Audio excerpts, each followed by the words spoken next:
Y como cada lunes tenemos nuestra sección de análisis político con el reconocido periodista Oscar Davis Martínez.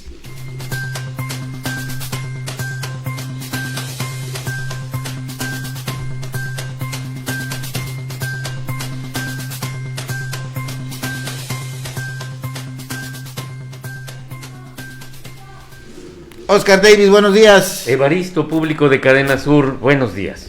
Oscar, nosotros crecimos por allá de los 60, los 70, que la invasión norteamericana a Vietnam, la repulsión a la guerra, la contracultura y todo lo que se generó en aquellas décadas precisamente por la guerra abominable después de la Segunda Guerra Mundial, que ya vimos todos los destrozos que causaba, todas las tragedias, toda la afectación económica a los países. Y hoy estamos en el 2022, Oscar, y tenemos ya una invasión.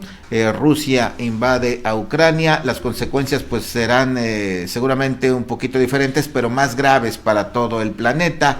El mundo está en tensión, no sabemos qué va a pasar. Afortunadamente ha habido cierta contención de los demás países que no han intervenido, pero esto sin duda afectará a toda la humanidad.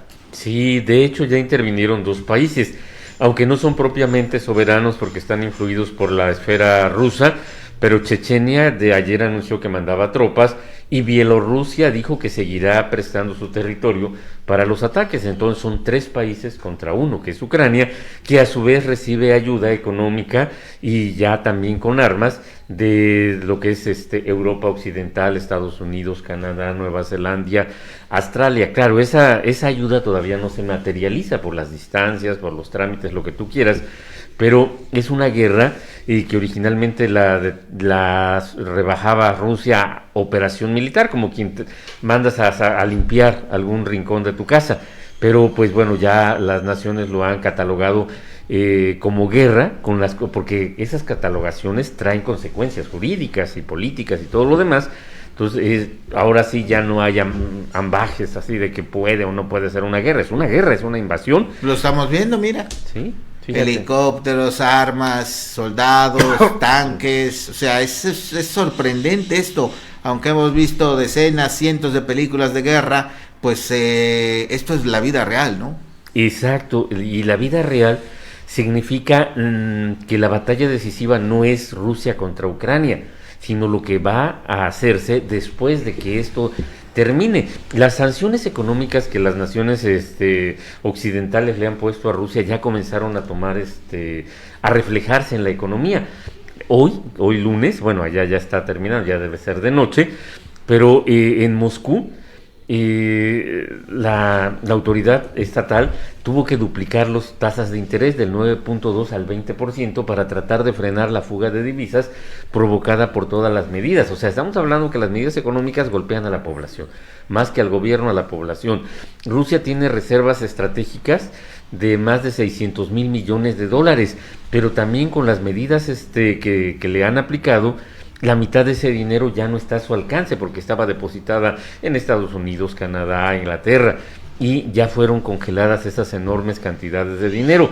Sin embargo, Rusia sigue teniendo su arsenal, sus armas, su artillería, todo lo que tiene, y está en una guerra en una lucha contra el tiempo. Está en una guerra, obviamente, pero en una lucha contra el tiempo para lograr las mejores posiciones, porque hoy comenzaron las conversaciones de paz en un lugar que nadie sabe dónde está exactamente, en Bielorrusia, en la frontera con Ucrania, cerca de un río ahí emblemático de esa zona, y iniciaron las conversaciones. El secretario de Defensa de Ucrania es el que representa a ese país, y un exsecretario de Cultura de Rusia es el que representa a Putin, y pues bueno, aclaró que no va a comunicar cuáles son las peticiones que pone el presidente ruso, porque eso se tiene que tratar en secreto, dijo. Pero Ucrania lo que está pidiendo es un cese al fuego inmediato y que Rusia saque sus tropas. Entonces eso es una invasión, eso es algo que está transgrediendo las leyes internacionales. Y es difícil que Rusia cumpla. Rusia lo que está haciendo es acelerar, o sea, golpear con más fuerza para tratar de tomar algunas de las ciudades emblemáticas. Básicamente aspira a que sea la capital, Minsk, y la segunda ciudad, que ahorita no recuerdo su nombre, ya empezó a destruir la infraestructura de energía, ductos de gas, ductos de petróleo, y controla la planta de Chernobyl, la que explotó, ¿te acuerdas? Sí, como no, en los 80s también. Ajá, que es radioactiva, es muy peligrosa, pero ya la controla Rusia y está tratando de controlar las centrales nucleares que están activas, pero no ha podido. El presidente ucranio, que es profesionalmente, es un comediante, o sea, era un actor que se dedicaba a la comedia, ha sido muy efectivo para la hora de hacer sus llamamientos a través de las redes sociales, principalmente de su página de Facebook, en donde ha pedido ayuda al mundo. Hace rato pidió, bueno, hace unas horas, que fuera admitida Ucrania inmediatamente en la Unión Europea, porque la presidenta de la Unión Europea dijo: Ucrania es de los nuestros y la defenderemos. Y él contestó: pues entonces admítanos inmediatamente, lo cual no puede ser porque Ucrania no cumple todos los requisitos, uno de los cuales es tener instituciones sólidas, y Ucrania tiene un problema terrible con la corrupción. Haz de cuenta México. Las élites han capturado pues el presupuesto, las transformaciones, todo eso. Pero te decía que aparte de eso tiene gran fuerza los llamados que ha hecho el presidente ucranio, y entonces gente que de su país, que vive en otros países de Europa, está regresando.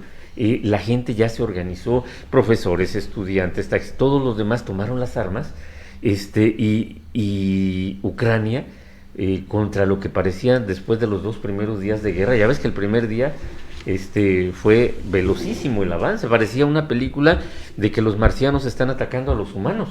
Las imágenes que veíamos por ahí, los helicópteros tirando sus misiles y todo lo demás, pero ahora la guerra se estancó.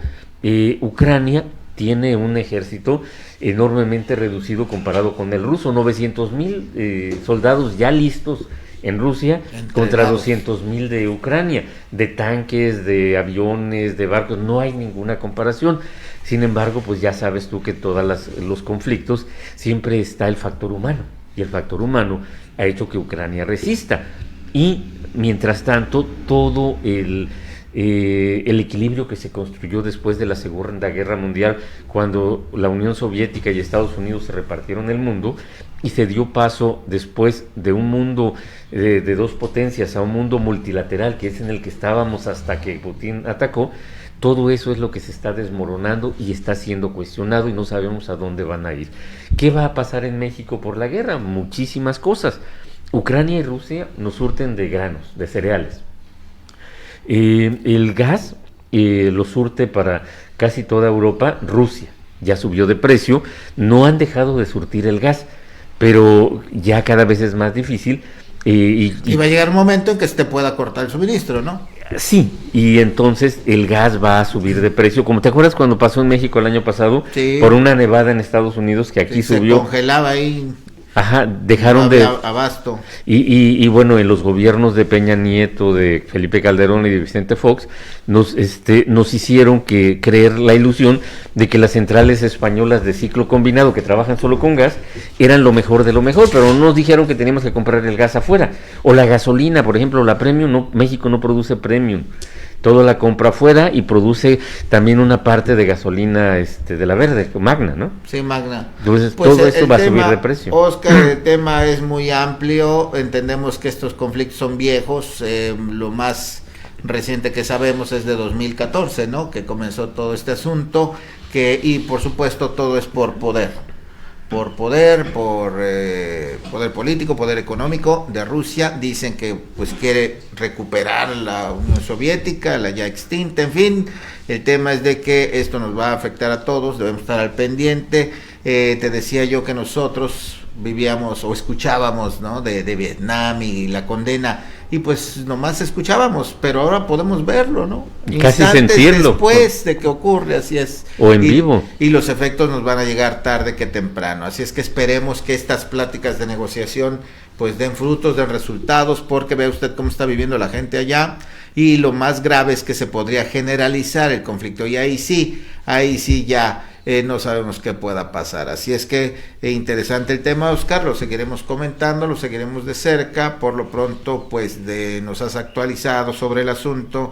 Es un tema no fácil, pero que esperemos que las fuerzas o los países que podrían intervenir también influyan, hagan presencia, apliquen sanciones para terminar pronto este conflicto y no deriven cosas más graves. Bueno, otro tema rápidamente, Oscar, es que aquí en Morelos la secretaria de Obras de Graco Ramírez está acusada y está buscada ya por la justicia, tiene orden de aprehensión, pero la Fiscalía Anticorrupción fíjese, lo que hizo fue también acusar al exsecretario, así es, al acusador. O sea, esto se sigue dando aquí en Morelos, ya sabemos, se ha dicho y se ha reiterado, y esto lo demuestra que las autoridades que dejó el gobernador Graco Ramírez pues están contra las autoridades que están actualmente en el cargo. No, y aparte que son cómplices con los que se fueron, porque la orden de aprehensión contra Patricia Izquierdo Medina no vino por una acción de la Fiscalía Anticorrupción, sino por una acción de inconformidad, un recurso que metió el gobierno del estado a través de la consejería. Si no hubiera sido por eso, Patricia Izquierdo estaría ahorita donde se encuentra de por sí, disfrutando de la vida. Así es, y bueno, este enfrentamiento entre la Fiscalía Anticorrupción, que se ha dicho, no es ningún secreto, que fue puesta ahí por el exgobernador Graco Ramírez, que fue precisamente para cuidarle las espaldas, pues está trabajando en asuntos contra este gobierno, más que contra los que se están denunciando, contra los que ya se llevaba ahí varias evidencias, pruebas, señalamientos, y esto pues dificulta, ¿no?, el proceso, la investigación, y ahora resulta que el que va a ser metido en la cárcel es el exsecretario de Cuauhtémoc Blanco, ¿no? Esto fue porque en la acusación no dice a qué asunto, o no lo recuerdo, uno de los documentos descubrieron que no era un original, sino que era una fotocopia escaneada sobre la cual se le había impreso, se le había falsificado el sello y las firmas. Yo estoy seguro que Jiménez González, ¿cómo se llama? Jiménez Valdés, perdón. Ajá. Jiménez Valdés, ese es su primer apellido, el que fue secretario de Obras Públicas, Fidel Jiménez Valdés Román. No creo que haya tenido tiempo y la curiosidad para hacer eso cuando integraron el expediente, porque eso lo hacen abogados. Sin embargo, ahora tiene que responder porque la Fiscalía Anticorrupción, la graquista Fiscalía, se fijó meticulosamente, hoja por hoja y todo lo demás, e encontró delitos, pero no puede encontrar delitos en, por ejemplo, lo que hace Graco Ramírez. ¿Te acuerdas que le dieron un crédito de 600 mil pesos para comprar una camioneta? ¿Sí? A él mismo, dice, es que ya gana un poco y pide un crédito. Y la Fiscalía Anticorrupción desestimó esa acusación, dijo que no había nada de qué acusarlo. Finalmente, a través de amparos y todo, ese procedimiento sigue. Graco Ramírez inmediatamente, la semana pasada, pues ya apeló esa sentencia, pero allí no encuentra delitos. Sin embargo, la Fiscalía Anticorrupción tiene una lupa tan especial que hoja por hoja descubrió que había un delito de una persona que acusaba al amigo o a la amiga del fiscal. El exsecretario de Obras que fue del gobierno actual cometió un delito, pues que lo procesen, pero también que procesen a la otra, ¿no? Que no esté ahí deteniendo las cosas. Vamos a ver en qué termina todo este asunto. Ya vamos para 4 años de este gobierno y todavía no tenemos nada concreto, a menos que tú sepas de algo, Oscar. No, nada. Que se haya procesado a alguien del gobierno pasado, que tantas cosas se dijeron. Por último, pasó la huelga a la universidad. Afortunadamente ya estaban entrenados en clase en línea y no se sintió mucho, pero hay que recordar que la universidad tiene otros sindicatos, así es que ojalá que esto sirva para que las siguientes negociaciones pues no repitan lo mismo, ¿no? Fue una huelga irracional. En realidad ya se sabe que la universidad no está en quiebra, pero casi no tiene recursos suficientes, y cualquier aumento aumenta el déficit del gobierno federal.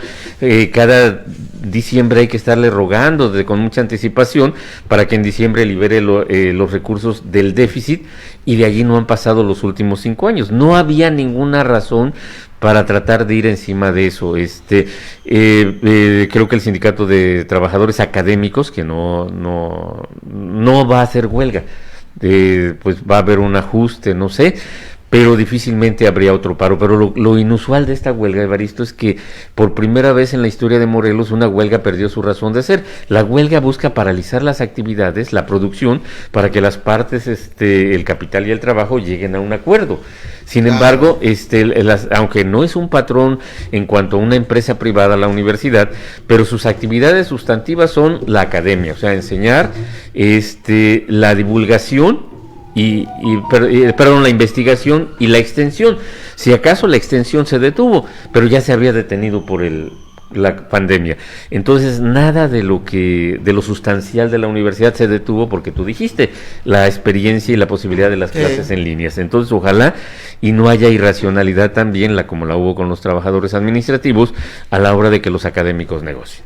Así es. ¿Sabes cuándo es? Creo que el 25 fue, o sea, está en marcha las ya están. Bueno, igual están los municipios, ¿verdad? Todos los sindicatos de los ayuntamientos también emplazaron a huelgas, están negociando, están platicando las nuevas condiciones generales de trabajo. Y eso es interesante, ¿no? Porque el sindicato tiene armas para pedir más recursos y bueno, hoy los gobiernos cada vez tienen menos. Los gobiernos dicen no somos empresa, bueno, la universidad tampoco es empresa, ¿verdad? Entonces ahí es donde empiezan los conflictos, las complicaciones por la falta de dinero. Pues gracias, Oscar. Un breve comentario, 2 años de la COVID y ya vamos de salida por fin. Bueno, eso dicen, ¿no? Perdimos muchos amigos en estos 2 años, Evaristo. Al principio fue muy traumático, después nos acostumbramos, solamente nos sorprendíamos unos minutos y después seguíamos con nuestras actividades, pero en realidad cuánta gente conocida, amigos, familiares, no se fueron. Y ya hicimos que todos esos sean cifras, pero en realidad en estos 2 años lo que se ha ido son vidas, rostros, cariños, nostalgias, todo. Y también nos detuvo en muchas cosas. ¿Crees que son 2 años perdidos? Para mucha gente sí. Creo que algunos perdieron sus negocios, otros no pudieron hacer sus planes, sus viajes, gente que incluso tenía ya contratadas cosas, pues se les cayeron, ¿no? Pues sí, yo conozco una muchacha que ya tiene 18 años y no ha podido celebrar sus 15. Y los jóvenes que entraron a la escuela con el sismo tuvieron que estudiar fuera y vino la pandemia y nunca hicieron pie en la escuela, ¿no? Pero considero que tú también, y somos privilegiados porque la pandemia no nos redujo, sino nos ayudó a crecer, a lo mejor hasta solo interiormente, pero la pandemia no ha sido lo terrible que fue para muchas personas, sobre todo aquellas que perdieron a alguien importante. Y ahí está la pandemia, no hay que aflojar. Pues gracias, Oscar, buen día. Gracias, Evaristo, y gracias a todos los de Cadena Sur.